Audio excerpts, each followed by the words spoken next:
नहीं आप फैब्रिक नहीं देख रहे हो जी, देखो इसका कलर कितना सुंदर है। ये मैं माधव को ट्राई करवाती हूँ।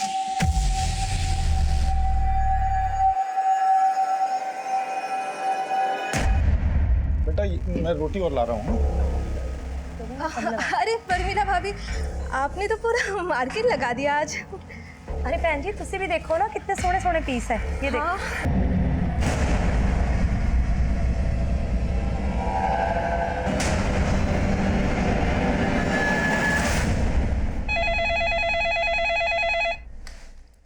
हेलो,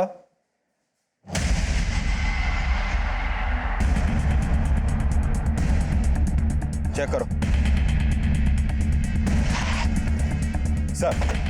वो लावारिस बैग पड़ा देखा तो यहाँ के लोगों ने कंट्रोल रूम में फोन किया। हमने चेक किया तो देखा ये बैग लाश के टुकड़ों से भरा पड़ा है। सर ये देखिए, हाथों में मेहंदी लगी है, पक्का ये लाश किसी औरत की है। लेकिन सर इसका सर गायब है। 3 महीने पहले हमें प्राइम में जिस औरत की कटी हुई लाश मिली थी उसका भी सर गायब था। सर मॉडस ऑपरेंडी सेम है, लेकिन हम उस औरत की पहचान पता नहीं कर पाए थे। और यहाँ भी क्रिमिनल ने इस औरत की पहचान पता करने का कोई क्लू नहीं छोड़ा।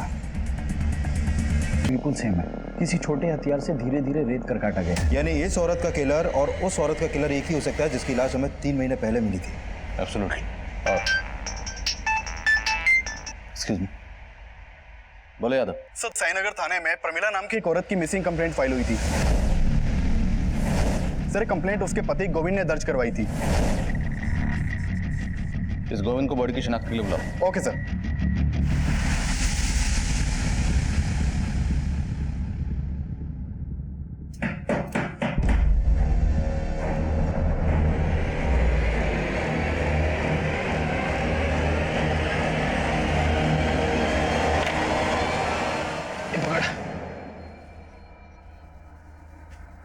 लुधियाना से तो तू कल ही निकल गया था और तू अब घर आया है।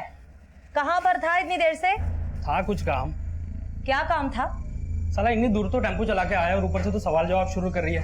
फिर चाय बना दे, बहुत थक गया हूँ मैं। एक दरवाजे से दूसरे दरवाजे जा जाके ना मैं भी बहुत थक जाती हूँ। जानता हूँ, पर एक चाय तो बना दे।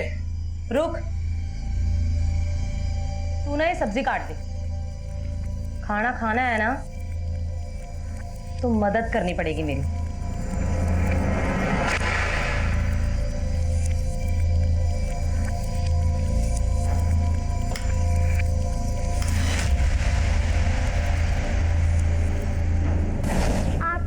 कितनी अच्छी मेहंदी लगी है, मुझे भी ऐसी मेहंदी लगवानी है।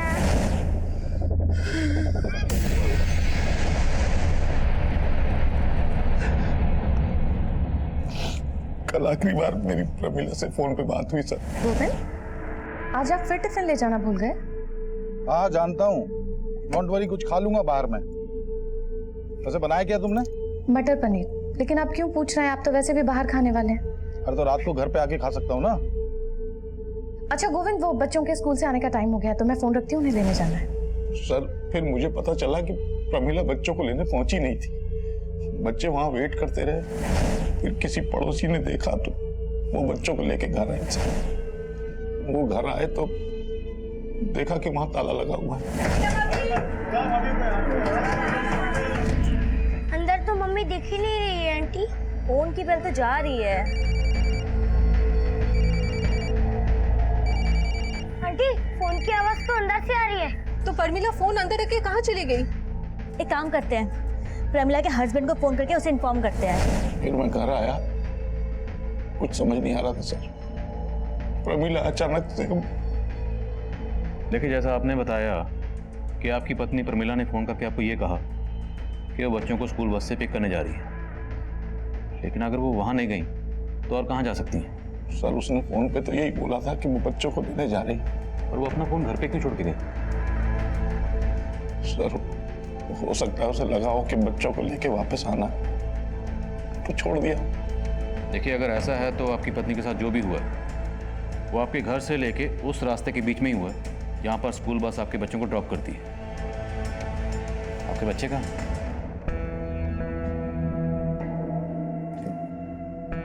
अरे आप लोग खाना क्यों नहीं खा रहे हो? देखो मम्मी आ जाएंगी।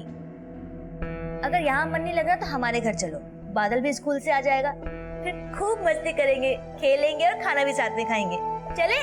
मुझे कुछ नहीं खाना आंटी। बेटा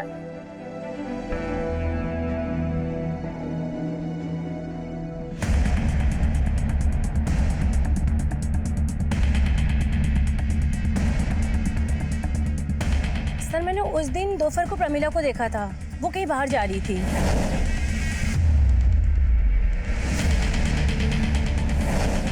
तो उस दिन प्रमिला को देख के आपको लगा कि वो कुछ अपसेट है या आपको कुछ अजीब लगा?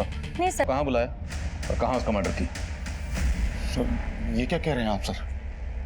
हम लोगों ने ऐसा कुछ नहीं किया सर। सर मैं अपने बच्चों की कसम खा के कह रहा हूँ, नहीं किया सर कुछ भी। सर मानते हैं हमारा रिश्ता गलत है, लेकिन प्रमिला के मर्डर से हमारा कोई लेना देना नहीं है सर। हाँ सर।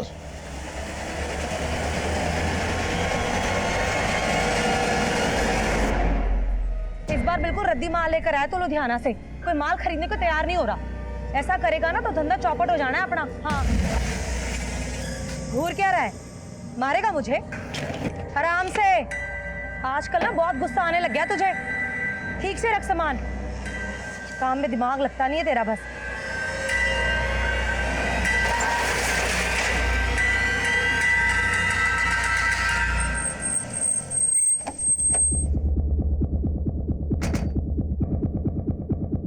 सर, ये प्रमिला की पोस्टमार्टम रिपोर्ट। सर, रिपोर्ट में सामने आया है कि प्रमिला का मर्डर उसी शाम हो गया था जिस दिन उसके पति गोविंद ने उसकी मिसिंग कंप्लेंट दर्ज करवाई थी। सर, प्रमिला का भी उसके मर्डर से पहले रेप हुआ था। 3 महीने पहले हमें जिस औरत की लाश मिली उसका भी पहले रेप हुआ, फिर मर्डर हुआ। यस सर, काफी कुछ सिमिलर है। काफी कुछ सिमिलर है तो रेपिस्ट का डीएनए भी सिमिलर हो। डीएनए मैच करो। ओके सर जिस दौरान प्रमिला गायब हुई थी उस वक्त विद्या अपने घर पे नहीं थी और गोविंद भी अपने ऑफिस में नहीं था। इस विद्या और गोविंद की एक्टिविटी सस्पिशियस लग रही। मजिस्ट्रेट साहब से गोविंद की डीएनए लेने की परमिशन लो। Right sir. सर प्रमिला के कॉल रिकॉर्ड में एक नंबर सस्पिशियस मिला है। पिछले काफी समय से प्रमिला की शंकर नाम के एक आदमी से बातें होती थी, लेकिन सर इस शंकर का नंबर अभी बंद है। कौन है शंकर? सर शंकर शेरोल एंटरप्राइजेस में एरिया मैनेजर था और प्रमिला भी पहले वहीं की मेंबर थी।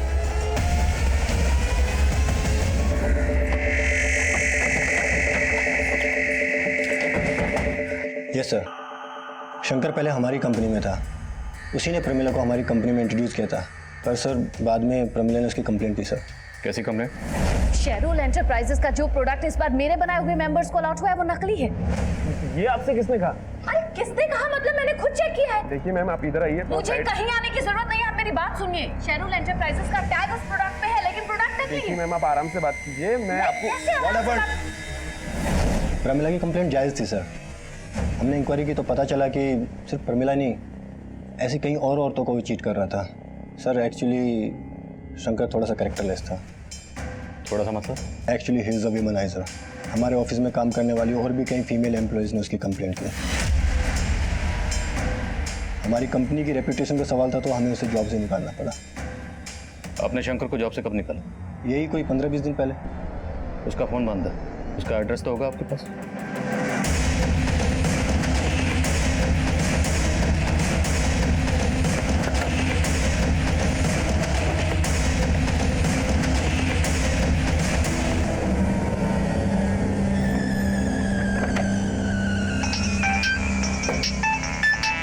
हाँ विकास। सर, शंकर के घर में ताला लगा। आसपास में पूछा लेकिन किसी को भी नहीं मालूम कि इस वक्त कहाँ है वो। अब गोविंद और विद्या के अलावा ये शंकर भी हमारा सस्पेक्ट है। इस शंकर के लिए लुकआउट नोटिस जारी करो। नमस्ते जी, मैं शंकर शिरू ब्यूटी प्रोडक्ट से। मैंने आपको कॉल किया था ना? जी जी, आइए प्लीज। Thank you.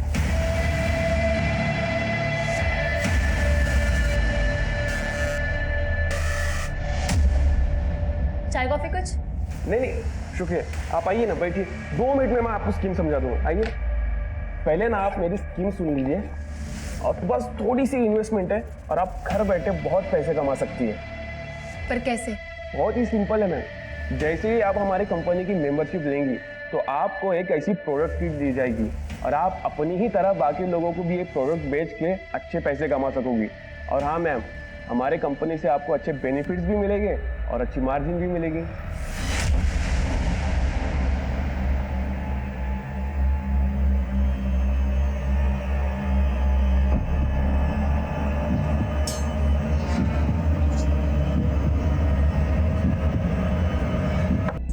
बीवी मेघना के गायब होने के पीछे किसका हाथ हो सकता है? सर मुझे कुछ समझ में नहीं आ रहा। वो तो एक मामूली सी टेलरिंग शॉप चलाती थी, हमारी तो इतनी इनकम भी नहीं। ये शेरुल की ब्यूटी प्रोडक्ट्स आपके यहाँ? प्रमीला ने एक दिन अचानक मेघना को शेरुल ब्यूटी प्रोडक्ट की मेंबरशिप दिलवाई थी। मेघना मेंबर कब बनी? प्रमीला के मर्डर से कुछ दिन पहले ही प्रमीला ने उसे अपने बॉस से मिलवाया था। शंकर से? शायद, लेकिन फिर पता चला कि उनकी किट में सारे प्रोडक्ट फेक है। प्रमीला ने कहा था कि मेघना को अपने बॉस से सारे पैसे वापस दिलवा देगी, लेकिन प्रमीला हमें पैसे दिलवाती उससे पहले उसकी डेथ हो गई।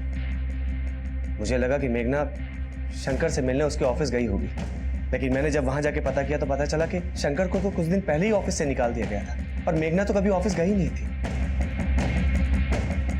सर हम मानते हैं कि प्रमिला के साथ मेघना को भी शंकर ने चीट किया होगा, पर सर मेघना यहाँ कभी नहीं आई। और सर हम तो आपको पहले ही बता चुके हैं कि शंकर को हमने जॉब से निकाल दिया था। सर पहले प्रमिला का मर्डर और अब मेघना गायब, और इन दोनों का कनेक्शन इस शेड्यूल इंटरप्राइजेस से ही जुड़ा हुआ है। सर कहीं ऐसा तो नहीं कि प्रमिला की तरह इस मेघना को भी शंकर ने गायब किया हो? शंकर के घर पे ताला लगा हुआ है और उसका फोन बंद है। ये मेघना शंकर के टच में आई कैसे? मेघना के कॉल रिकॉर्ड निकलो, हो सकता है उसमें शंकर का कोई दूसरा नंबर है। मंजू तब तक हमारे लिए एक अनजान लाश थी, और प्रमिला मर्डर केस का मंजू के केस से कोई ताल्लुक था या नहीं, ये तब हम श्योर नहीं थे। और प्रमिला मर्डर केस में हमें उसके हस्बैंड गोविंद का मोटिव नजर आ रहा था, और शंकर भी प्राइम सस्पेक्ट बन के सामने आया था। और अब मेघना मिसिंग केस भी मेघना मर्डर केस में तब्दील होने वाला था।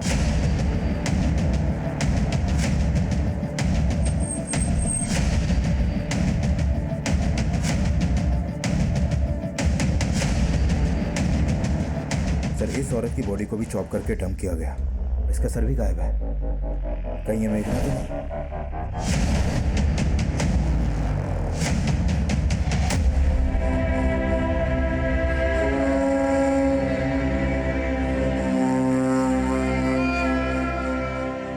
तीनों मर्डर्स में मॉडस ऑपरेंडी सेम है, तो कातिल भी सेम ही होगा। प्रमिला और मेघना के मर्डर्स में ये शंकर कॉमन, तो पूरे चांसेस हैं कि जिस औरत की लाश हमें 3 महीने पहले भी इस प्राइम में मिली थी, उसका कातिल भी यही शंकर होगा। सर शंकर का नेटिव एड्रेस कानपुर का है, वहाँ इसके पेरेंट्स रहते हैं, लेकिन ये काफी टाइम से कानपुर गए नहीं। लेकिन कानपुर पुलिस की इसके पेरेंट्स पे नजर है। इस शंकर का मिलना बहुत जरूरी है, इससे पहले कि किसी और औरत को अपना टारगेट बनाए। We have to catch him. Right sir. तुम बहुत मजाकिया हो। वैसे मुझे तुम्हारी स्किन पसंद है। और मैं क्या?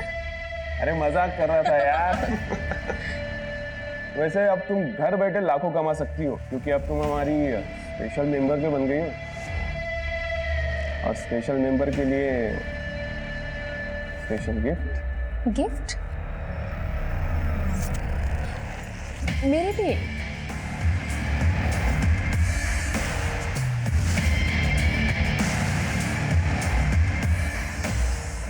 Thank you. सर इस मेघना के कॉल रिकॉर्ड में ऐसा कोई नंबर नहीं मिला जो शंकर से कनेक्टेड हो। लेकिन सर जिस समय मेघना का फोन रानीगंज मार्केट में बंद हुआ, उस समय गोविंद का फोन भी वहां पर एक्टिव था।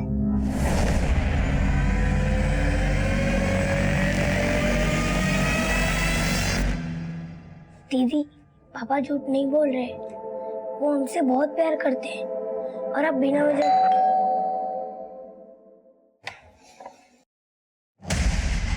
ले चलो इनको। लेकिन मेरी बात सुनिए सर। चलिए चलिए। पापा देखिए मेरी बात। पापा पापा अंकल अंकल कहाँ ले जा रहे हो मेरे पापा को? पापा पापा झूठे हैं, पापा नहीं मम्मी को मारा है। अरे मैं कुछ नहीं किया यार, आप लोग बार बार पकड़ लेते हो सर, समझते क्यों नहीं आप लोग? पहले तू हमें समझा। प्रमिला को तुमने मारा विद्या के लिए, लेकिन मेघना को मारने के पीछे तेरा मोटिव क्या था? सर मैं बार बार कह रहा हूँ, न मैंने मेघना को मारा न प्रमिला को मारा। सर आप कैसी बात कर रहे हैं? जिस दिन मेघना का फोन रानीगंज में स्विच ऑफ हुआ, उस दिन तेरा फोन वहीं एक्टिव था। अब ये महज इत्तेफाक तो नहीं हो सकता? सर मैं रानीगंज मार्केट गया था, लेकिन मैंने रानीगंज मार्केट क्यों गया था? सर मुझे मेघना पे शक था, इसलिए मैंने सोचा कि कहानी मत सुना। मैं सच कह रहा हूँ सर, मुझे मालूम था कि मेरी पत्नी प्रमिला ने मेघना को अपना सूट सिलने के लिए दिया है, तो मुझे लगा जिस दिन वो गायब हुई है उस दिन उसकी दुकान पे जरूर गई होगी, और मैंने मेघना से बात भी की। सर मेघना जी, प्रमिला ने बताया था कि आपके यहाँ उसने सूट सिलने के लिए दिया था, तो आखिरी बार जब बच्चों को लेने आई होगी तो आपकी दुकान पे तो जरूर आई होगी। आप नहीं गोविंद भैया, वो मेरे पास नहीं आई थी। अगर वो आई होती तो मैं आपको पहले बता देती। लेकिन आपको मुझे लेट हो रहा है, मैं भी चलती हूँ। सर मुझे लगा मेघना झूठ बोल रही है, तो मैं उस पर नजर रखने लगा और उसका पीछा करते हुए रानीगंज मार्केट गया था मैं। सर मुझे लगता है मेघना को पता चल गया था कि मैं उसका पीछा कर रहा हूँ, इसलिए वो मार्केट में चालाकी से गायब हो गई। सर चालाकी तू कर, बोल मेघना और प्रमिला को मारने के पीछे की असली कहानी क्या है? और विद्या को इसलिए फंसा रहा था ना ताकि पहले उसका रेप करे फिर मर्डर। सर क्या कह रहे हैं सर, मैंने ऐसा कुछ नहीं किया, मैं बार बार आपको बोल रहा हूँ सर। तेरी डीएनए रिपोर्ट से साफ हो जाएगा कि तूने मेघना का रेप भी किया है। सर जान मत देना। सर मेरी बात का हम यही अंदाजा लगा रहे थे कि बाकी विक्टिम्स की तरह मेघना का भी रेप हुआ होगा, पर पोस्टमार्टम रिपोर्ट ने हमारे इस अंदाजे को गलत साबित कर दिया। मेघना का रेप नहीं हुआ था। पोस्टमार्टम रिपोर्ट हमें उलझा रही थी क्योंकि मेघना का कत्ल बिल्कुल वैसे ही हुआ था जैसे मंजू और प्रमिला का हुआ था, और उन दोनों का रेप भी हुआ था। उन दोनों की बॉडी पर मिला डीएनए रेपिस्ट के डीएनए से मैच हो गया था, और शक की बुनियाद पर हम गोविंद के डीएनए को उस डीएनए से मैच करवा रहे थे। शंकर की तलाश अब भी जारी थी क्योंकि शंकर का कनेक्शन मेघना और प्रमिला दोनों से नजर आ रहा था। हम मेघना और प्रमिला से जुड़ी हर छोटी से छोटी बात पता करने में लगे हुए थे, और इसी तफ्तीश के दौरान हमारी नजर में 2 सस्पेक्ट आए। सर प्रमिला के घर में एक औरत आती थी जो छोटे बच्चों के कपड़े दिखाती थी यहाँ पे, और साथ में उसका पति भी आता था टेम्पो में। पर प्रमिला के मर्डर के बाद वो दोनों अचानक आना बंद कर दिया। लाश के टुकड़ों को 4 से 6 साल के बच्चों के कपड़ों में छुपाया गया। अच्छा कौन थी वो औरत, कुछ मालूम है तुम्हें? सर वो बोलती थी कि लुधियाना में किसी फैक्ट्री से वो सामान उठाती है और इधर लाके बेचती है। सर जो औरत प्रमिला और मेघना के घर बच्चों के कपड़े बेचने जाती थी उसका पता चल गया। चित्रा नाम है उसका, और उसके पति का नाम है नवीन। सर ये दोनों हस्बैंड वाइफ आसपास की कॉलोनियों में डोर टू डोर जाकर कपड़े बेचते हैं। चित्रा और नवीन रहते कहाँ? सर ये लोग मुकुंद नगर में रहते हैं। ये मुकुंद नगर रानीगंज के पास ही पड़ता है जहां पर मेघना का फोन बंद हुआ था। मिलते हैं इस मियां बीवी से।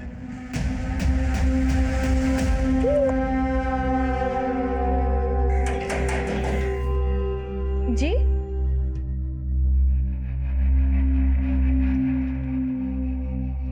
जी बोलिए।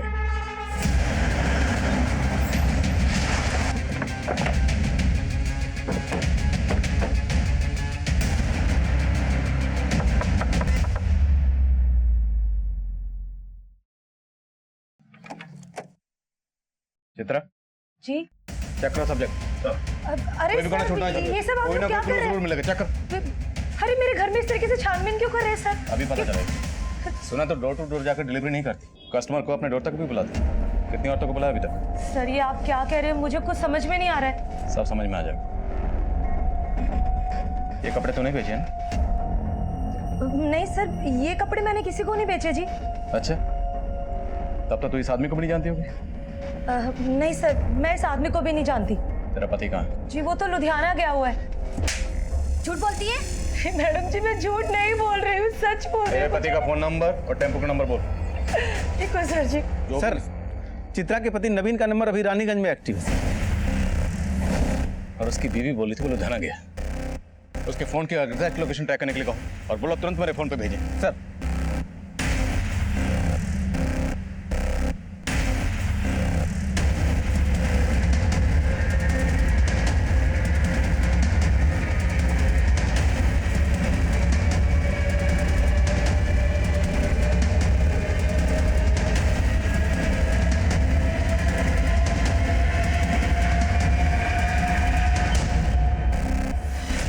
नवीन जी साहब बोलिए।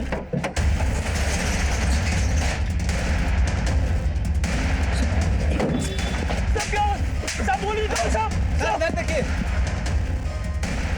ये देखिए सर।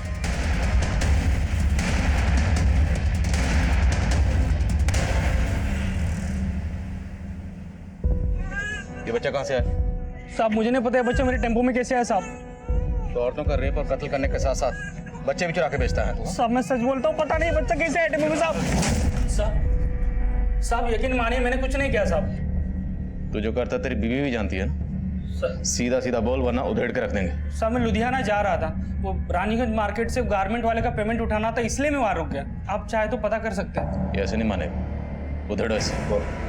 साहब मैंने कुछ नहीं किया साहब। साहब मैंने कुछ नहीं किया। साहब मैंने कुछ नहीं किया। साहब सर इस नवीन को बहुत तोड़ा, लेकिन वो किसी भी मर्डर में अपना हाथ होने से इनकार कर रहा है। और मैंने कंफर्म किया कि वो आज वाकई में रानीगंज के गारमेंट शॉप से अपना पेमेंट लेने ही गया था। मुझे सर नवीन की बीवी चित्रा ने उस बच्चे को आइडेंटिफाई किया है जो उनके टेम्पो में मिला था। उसने बताया कि वो बच्चा उसकी एक कस्टमर अनुषा का है। लेकिन सर चित्रा इस बात से खुद हैरान है कि बच्चा उसके पति नवीन के टेम्पो में कैसे पहुंचा। अनुषा, पता करो ये अनुषा कहाँ रहती है। सर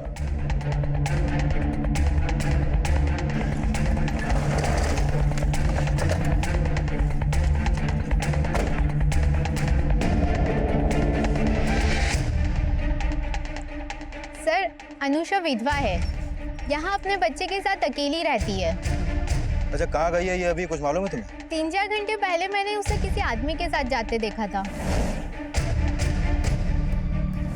कौन था वो आदमी, जानती हो उसे? चेहरा तो याद नहीं, पर उसे देखकर लग नहीं रहा था कि उसे कोई जबरदस्ती ले जा रहा है। वो खुद उस आदमी के साथ गई थी। अच्छा, इस अनुषा का नंबर है तुम्हारे पास?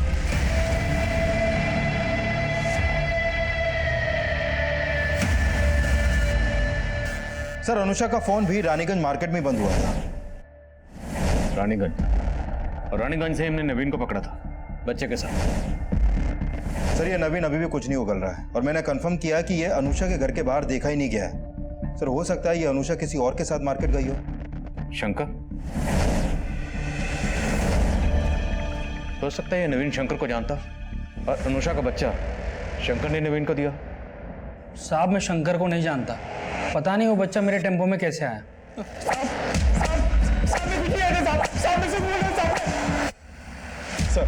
सर शंकर के पेरेंट्स का नंबर हमारी सर्वेलेंस पे था। सर, शंकर के पेरेंट्स के नंबर पे इस नंबर से फोन आया था। जब इस नंबर के बारे में पता किया तो पता चला कि ये शंकर का ही दूसरा नंबर है जो आगरा के एड्रेस पर रजिस्टर्ड है। सर, ये नंबर को ट्रेस कर लिया गया है, इस वक्त लखनऊ में एक्टिव है। चेक करो, बात क्या है? अंदर चेक करो, सब जगह चेक करो। क्या कर रहे हैं ये?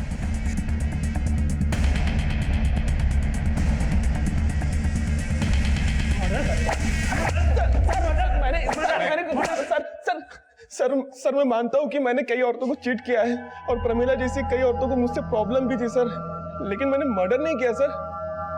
तो फिर इतने दिनों से गायब क्यों था? सर, मैंने फ्रॉड किया था इसलिए गायब हो गया था। ये ऐसे नहीं मानेगा, प्लीज कंटिन्यू। बोल।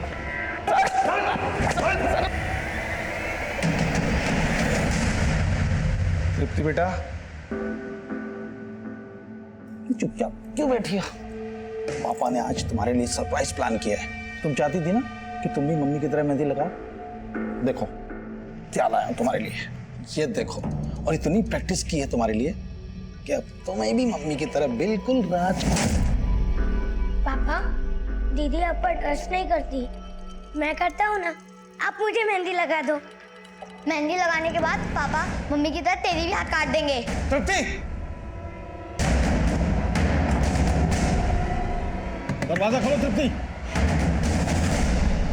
सर, जिस दौरान अनुषा का फोन रानीगंज मार्केट में बंद हुआ उस समय शंकर रानीगंज में था ही नहीं। और ये भी नवीन की तरह बार बार यही बोल रहा है कि इसका किसी भी मर्डर में हाथ नहीं है। और सर, नवीन और चित्रा के घर में भी ऐसा कोई क्लू नहीं मिला है जिससे लगे कि वहां पर कोई मर्डर हुआ है। मेघना का फोन भी रानीगंज में ही बंद हुआ था और उसकी लाश मिली। अनुषा का फोन भी रानीगंज में ही बंद हुआ, अनुषा गायब होगी और इसका बच्चा हमें मिला रानीगंज में ही, नवीन के टेम्पो में। और जिस पार्क में हमें औरत की कटी हुई लाश प्रेम में मिली थी वो पार्क भी रानीगंज में ही है।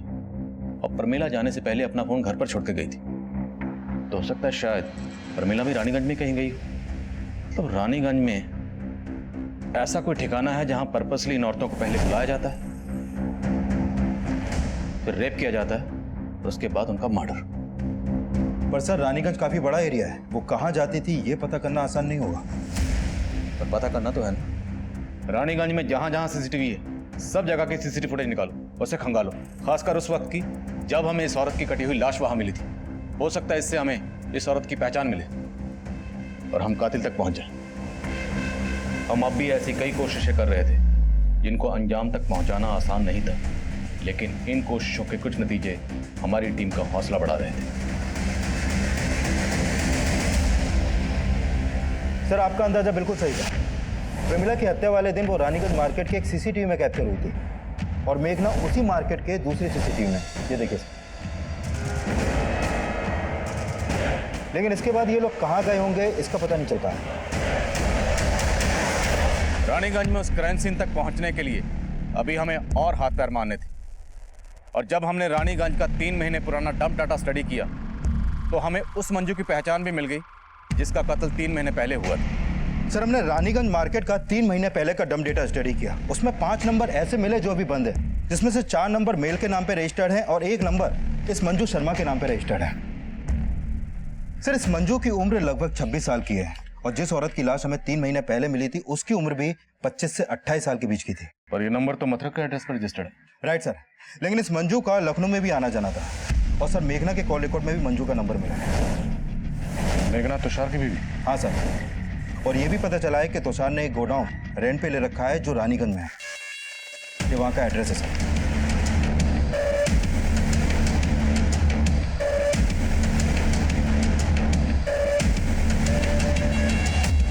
साला सारा कसूर मेरी खोपड़ी का है। सेक्स के सिवाय मुझे कुछ दिखता ही नहीं। बागपत में इसी आदत ने 2 औरतों को मरवा दिया था मुझसे। मेघना को मुझ पे शक होने लगा तो मैंने उसे ऐसा घुमाया कि वो मुझ पे विश्वास करने लगी और मेरे साथ यहाँ लखनऊ शिफ्ट हो गई। यहाँ आकर उसने सिलाई की दुकान खोली और रानीगंज में एक गोडाउन भी ले लिया। मंजू मेघना की कज़न थी और जब मंजू यहाँ से मथुरा वापस लौट रही थी तो वो मेरा पहला टारगेट बनी। आओ बैठो, मैं छोड़ दूँ। मुझे सिर्फ 2 मिनट का काम है, फिर मैं तुम्हें बस स्टॉप पे छोड़ दूंगा। ठीक है। एक काम करो ना, तुम भी अंदर ही आ जाओ। उस दिन मैं पार्क के पीछे वाले तालाब में मंजू की लाश को फेंकने जा रहा था, लेकिन पार्क में एंटी रोमियो स्क्वाड का छापा पड़ा था, इसीलिए मैं डर के प्रेम पार्क में छोड़ के चला गया था। तो फिर मंजू के बाद प्रमिला? तुषार भैया, मेघना? प्रमिला, मेघना तो रानीगंज गई है। रानीगंज? रानीगंज में हमारा एक गोडाउन है, तुम्हारा सूट भी शायद वहीं सिल के रखा हो। मैं आपको एड्रेस दे देता हूँ।